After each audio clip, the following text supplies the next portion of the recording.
Dr. K is smart, but not that smart.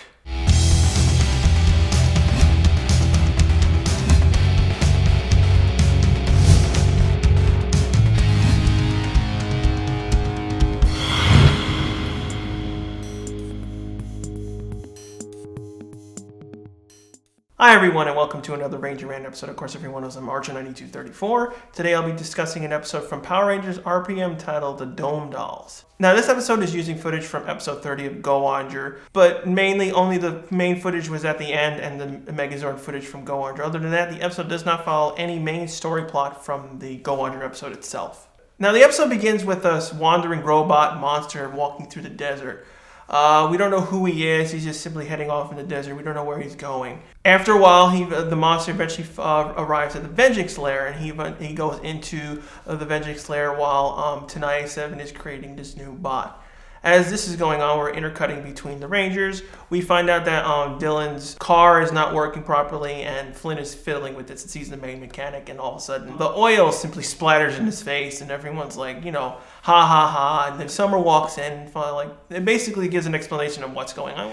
Which makes perfect sense. She basically owns a bike, so she would know how to deal with mechanics, but it's just weird that they mainly use Flynn as the main mechanic, but no one really else doesn't do their own work. It's kind of weird. So when we head back to the Vengeance Lair, basically, we're seeing Tenaya building a new attack bot, I assume from her own design. Now this is where things kind of clash between the Go-onger design stuff and the RPM design, because it sticks out much more whenever we see these really odd bots that are designed. This monster is based off, it's called the Straw Bunky inside Go-onger. It doesn't really fit because why would Tenaya design a robot that has huge straws and bottles? So while this is going on, we see that the monster that was going through the desert barges in, and then we find out that Vengeance knows this bot, and of course he doesn't like humans, so he sees Tenaya 7 and he's acting all arrogant and doesn't really care and tries to abuse Tenaya 7 while she's saying, I'm not a lowly human, I'm an attack bot, Series 7, and of course we finally get introduced to his name, Kilobyte. Everyone of course know that's obviously a PC computer term, although I wish they wouldn't have gone with the more cliched, PC term and would have gone with the word Kilobyte. Obviously PR can't really reference death and other stuff. We have to call everything destroyed, but it would have been much more better if he was called Kilobyte. And I at first originally I thought his name was called Kilobyte because people's accents were kind of sounding like they were saying Kilobyte. Now a unique thing for RPM is the monsters. Basically nearly all the monsters in RPM don't really speak. It was just a unique design point because really in every episode of Go-onger, all the monsters talk and said all their weird nonsense. But in RPM, they usually don't talk, and which actually works pretty well in this episode. So after a while, Tenaya finally sends out the attack bot, and the Rangers are finally alerted of its presence. Now, of course, tonight is going to be showing off to Kilobyte. When the Rangers finally arrive, they split up into two different teams. The Gold and Silver Rangers fight Tenaya 7, while the main core team fight off the main monster. While the main Rangers are fighting the main monster, we can see that the monster is really not that well trained. The Rangers are not really having that much difficulty with the monster. His main and primary attacks are the 4 bottles on his chest. Most of the part, the Rangers are simply dodging it, but right at the same moment, he drops a red bottle, and of course, Summer picks it up, and they have to simply, investigate this kind of chemical thing, and the monster simply runs off. As this is going on, Tenaya 7 is fighting Gold and Silver Rangers.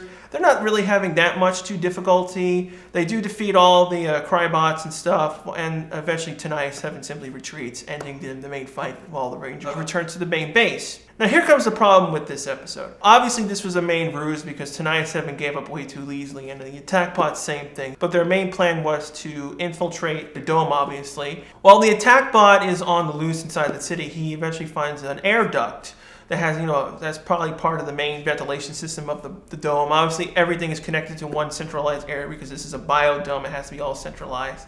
And he simply puts inside his yellow gas chemical drink, and it goes into the pipes and it starts spraying out everywhere. Now while this is going on, we see people passing out, but noticeably only the men are passing out. Eventually we see that the gas enters the main base of the Rangers. Now here's my main problem for the episode. How come is that Dr. K wouldn't isolate the Rangers' bases to have their own special airflow system so that this wouldn't have happened, because frankly, they're the only hope for the dome. They're the main protection. They should have a separate secondary backup system of airflow. While the gas is filling up inside the garage area of the base, eventually Scott, Flynn, and Dylan start to pass out, along with Jem in the background. Now, of course, Summer and Gemma are totally confused on what's going on. While this is happening, Ziggy's inside the main control room with Dr. K. Now, the thing that really kind of confused me is that how come Dylan passed out? He's half robot, and this gas obviously doesn't affect Tenaya 7. So why did Dylan pass out? I guess mainly because, they had to make all the Rangers pass out. So they probably made the special chemical specifically designed to bypass Dylan's enhanced, mechanical features and stuff inside his body. But it's just kind of weird that he just passed out effortlessly without fighting it off. Eventually, Summer and Gemma finally enter the control room and report to Dr. K. And obviously, Dr. K is figuring out pretty quickly that this is some sort of gas toxin that's making everyone fall asleep. So, and then we see that it only affects the men. So Ziggy, of course, being his funny, stupid self, is like, "Oh, I'm really strong," and is just walking around pacing inside the control room. Eventually, he passes out because the gas finally goes into the control room. This is another thing that bugged me too. Ziggy was pretty much conscious for like a whole full minute while Dr. K was, explaining the situation. But Ziggy nor Dr. K ever suggested Ziggy should morph, because I assume morphing would have protected him from the gas and they wouldn't have affected him at all. But he simply didn't morph. Dr. K didn't suggest something teleport out of there or somewhere, and he simply just fell out. Eventually we find out that the command center was also affected as well, even though it was really high up. I assume the air permeated to it, and we find out that all the command crew passed out. We saw the colonel passed out. We saw everyone else sleeping. The only person that was available and still inside the control room was Vasquez. She was kind of panicking and doesn't know what to do. It really bugged me though is that wouldn't all the personnel for the military would have been trained to deal with a similar circumstance and not to go crazy over stress and being all weird? It just really felt out of character. Like, why is Vasquez going crazy and I can't do anything and this and that and everything? I was like, you operate the control room, you know what you're doing. So of course Summer's trying to calm down Vasquez up in the command room, and they're trying to think of a plan, while Gemma is also thinking of a plan to upgrade the Rotatak sword in order to be used in this point. The problem is it was programmed to be used by Scott's engine cell. So unfortunately, while Scott is being passed out, the Rotatak sword is basically useless. Now here's another thing that really bugs me about this episode. In the beginning of the episode, we see, generic security officers, a man and a woman walking around through the vent while the monster was filling up the gas. How come where there are no security officers helping the Rangers out at any point, how come there's no other personnel inside Vasquez with Vasquez in the command tower? Don't tell me Vasquez is the only woman inside the command tower. There's gotta be other people. It just really bugged me. We saw a female military officer outside before, and we don't see anything going on at all. It just seemed really weird. It's like only Gemma, and Vasquez and Dr. K. While Vasquez, Summer, and Gemma are dealing with a plan, Tenaya is going to do a second assault, and Vengex finally gives us a little bit more backstory to this, to Kilobyte. We find out that Vengex has designed him. He's gone through so much stuff. So of course he's trying to sabotage Tenaya 7's thing, because obviously he doesn't trust humans. He doesn't like her, so he simply goes out along with Tenaya 7 with the attack bot. So while Tenaya and the attack bot finally arrive in Corinth City, Dr. K alerts Summer and Gemma that they need to go to meet them and fight them off, while Vasquez is setting up their plan in order to stop them. Instead of taking Summer's bike, she takes Dylan's car, because basically this is her only chance that she can use Dylan's car. So Gemma and Summer take the car and drive up to Tenaya 7. Unfortunately, Vasquez is not ready for the plan. It's taking much too long, so Summer and Gemma have to morph and buy them some time. While this is going on, Gemma and Summer are having a lot of problems. Their suits are losing power very quickly because they're fighting Crybots and the attack bot, and of course Tenaya 7 all at the same time.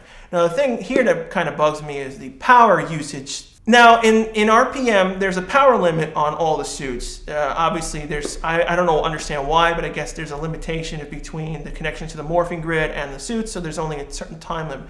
The thing that really bothers me though is that the morphing grid is powering only Summer and Gemma's suits. Wouldn't there be enough power to split between the two? While the other 5 guys' suits are not on or active at all, so shouldn't the suits last longer? It just seems really out of balance, mainly because They've lasted longer and much more tougher fights, but in this fight, Summer and Gemma are simply, their suits are failing much more quickly. While Vasquez is still doing her plan, Summer is buying time, and she uses her energy move in order to defeat most of the Crybots at the exact same time. I want to point out that the visual effect that's used for Summer's energy burst effect is reusing, oddly enough, Dylan's morph tunnel. So finally, when Summer and Gemma's suits are at critical power level, Vasquez finally finished what she was doing and initiated the plan. That the control room has a weather control system, and we see that the clouds come in, and we see lightning and thunder attacking the bots. Now, I thought this was really unique and cool idea. I'm not surprised that they have a weather control system because Terra Venture had a similar thing, and it was also really unique to use.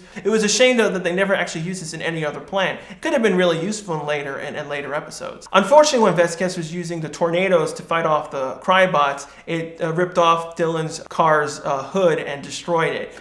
Summer and Gemma and, of course, Tenaya 7 are trying to hang on while the tornado is whipping around the attack bot. As this is going on, we see that finally Dr. K finally created a vaccine for the sleeping gas, and eventually all the guys woke up and they don't know what's going on. They're totally confused, like, what happened? So the Rangers finally arrive where Summer and Gemma are in the field, and basically we just see that their suits failed at the right time, and all the Rangers finally arrive. Of course, the girls are finally relieved that the guys are there because they were basically screwed at this point. Ziggy unfortunately says some stupid remark saying, "Don't touch our women," and of course Ziggy was like, "Oh, this must have been taken the wrong way, and it shouldn't have been said this way." And of course he goes into his usual rambling and like just forget about it. We find out that the attack bot was sent into a different direction with the tornado, and Scott and the Rototech Sword had to be split up while the other 6 Rangers fight off Tenaya 7. This is the first point in the episode where actually we're using Japanese footage from Go-onger. So while Scott breaks off with the Rototech Sword and fighting the attack bot, we see that the other 5 Rangers are having problems with Tenaya 7. It's pretty much, since you're getting over there, sleeping, then they're not fighting at full strength. Basically, also Summer and Gemma are also weakened because their suits are pretty much low on power, so they're not really doing well. Tenaya 7 has the upper hand and was getting ready to fire at the Rangers. But at the last minute, Kilobyte actually pulls out his rifle and shoots Tenaya 7, knocking her away, and Kilobyte retreating, and Tenaya 7, of course, notices what's going on and retreats as well.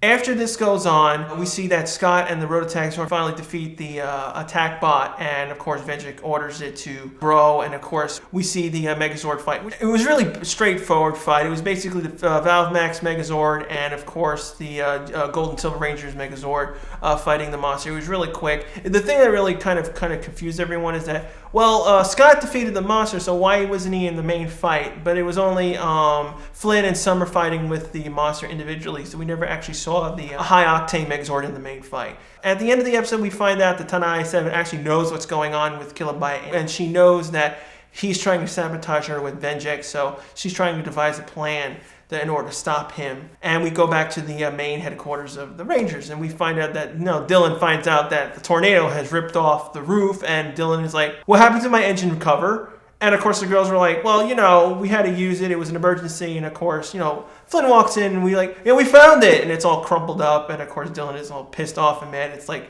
"Don't ever use my car again." Overall, I thought this episode was pretty alright. I mean, it had some weird moments. It was trying to, of course, feature all the women on the team, trying to show how good they are, stuff without the guys and stuff. It just, certain things didn't really go too well. I give it a 3 out of 5. The way Vasquez was handling the control tower, it really was annoying. She was going crazy. It was like, what is this? You're a trained officer. And of course, the issue where there's no security personnel at all helping the Rangers. She was walking around with the guy outside, but there was no team at all. No one helped the Rangers.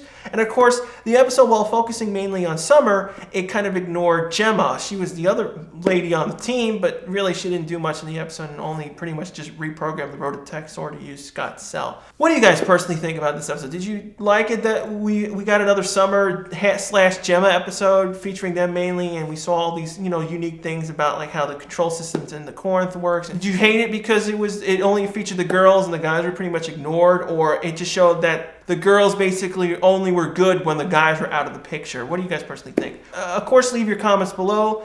Leave your suggestions below of future episodes what you would like me to review. For next week's episode, I'm going to be reviewing To the 10th Power. Thanks again for watching. I'll see you guys right back here next week.